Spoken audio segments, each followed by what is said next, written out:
Bu ismlarni aslo farzandingizga qo'ya ko'rmang. Assalomu alaykum aziz tomoshabin. Iltimos, videoroliklarimiz keng tarqalishi uchun like tugmasini bosib, kanalimizga obuna bo'lishni unutmang. Bolaga qo'yish tavsiya etilmaydigan ismlar va ma'nosi. Savol: Alloh nasib etib o'g'il farzandli bo'lsam, Amal Muhammad deb ism qo'ysam bo'ladimi? Javob: Siz aytgan ism to'g'ri ma'noni anglatmaydi. Shuning uchun bunday ismni qo'yishdan saqlaning. Savol: Turklardagi Elif ismini qizimizga qo'ysam bo'ladimi? Turkiyani ham musulmon davlat deb eshitgandim. Javob: Turklardagi Elif so'zi arab alifbosining bosh harfi alif deganidir. Bu bir harfning nomi xolos, boshqa bir ma'nosi yo'q.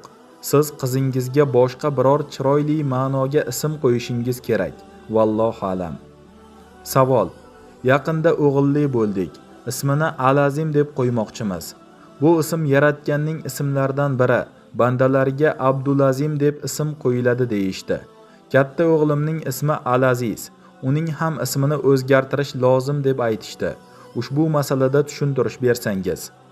Javob: Ha, ism qo'yishda Alloh taoloning go'zal ismlari oldiga Abdu so'zi qo'yib ism qo'yiladi. Siz Abdulazim deb ism qo'ying. Katta o'g'lingizning Alaziz ismini esa Aziz deb yoki Abdulaziz deb o'zgartiring. Ism qo'yish muhim amal hisoblanadi. Shuning uchun inson o'ziga yoqib qolgan ismni farzandiga qo'yib yuboravermay, bu ismning ma'nosi nima va shu ismni qo'yish mumkinmi yoki yo'qmi? Bu haqida ilm egalaridan so'rab, so'ng ism qo'yish lozim bo'ladi. Ming afsuski, musulmon xalqimizdan ayrim kishilar o'z farzandlariga musulmon bo'lmagan, ijtimoiy hayot tarzi bizga noma'lum bo'lgan futbol yulduzlari kabi sportchilarning ismini yoki ba'zi hind aktrisalarining ismini qo'yishyapti. Bunday ism qo'yish farzandning haqqini poymol qilish hisoblanadi. Savol: Jiyanimning ismi Maftunaxon. Bu ismning ma'nosini yaxshi emas deb eshitdim. Shu to'g'rimi? Javob: Arab tilida bu so'z ikki xil ko'rinishda bo'lishi mumkin. Maftuna degan so'zning arab tilidan tarjima qilingan ma'nosi biror narsaga qattiq berilgan, to'g'ri yo'ldan ozgan va aqli o'g'irlangan, kuydirilgan kabi ma'nolarni anglatadi. Shuning uchun bunday ismni qo'ymaslikni maslahat beramiz. Vallohu alam. Savol: Muhriddin ismining ma'nosi haqida so'ramoqchi edim. Alloh ilmingizni ziyoda qilsin. Javob: Arab tilida muhrun deb toychoqqa aytiladi. Bu ism urfimizda bor bo'lsa-da, lekin dindorlar ichida urf bo'lgan ismlardan hisoblanmaydi.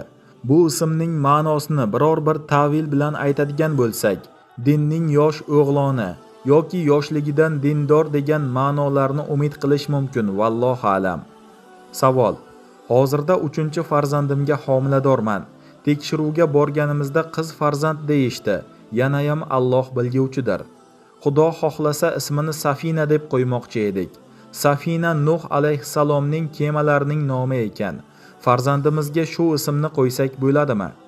Javob: Farzandingizga yaxshi ma'noga dalolat qiladigan ismlarni qo'yishingiz kerak. Siz savolda zikr qilgan Safina so'zi arab tilida kema degan ma'noni anglatadi. Farzandga go'zal ism qo'yish ota-onaning vazifalaridan biridir. Vallohu alam.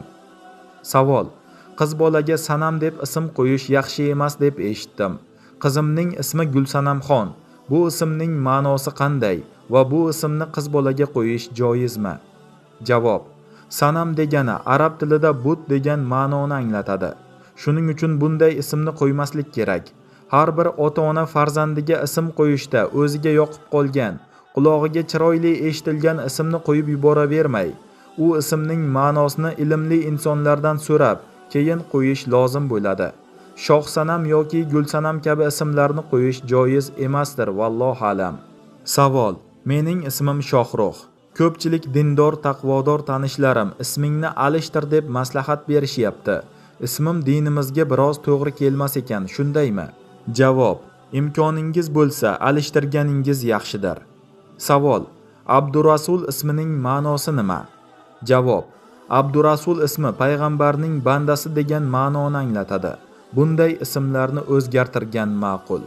Hurmatli tomoshabinlar, Ushbu foydali videoroligimiz sizga yoqqan bo'lsa, video ostida like tugmasini bosing.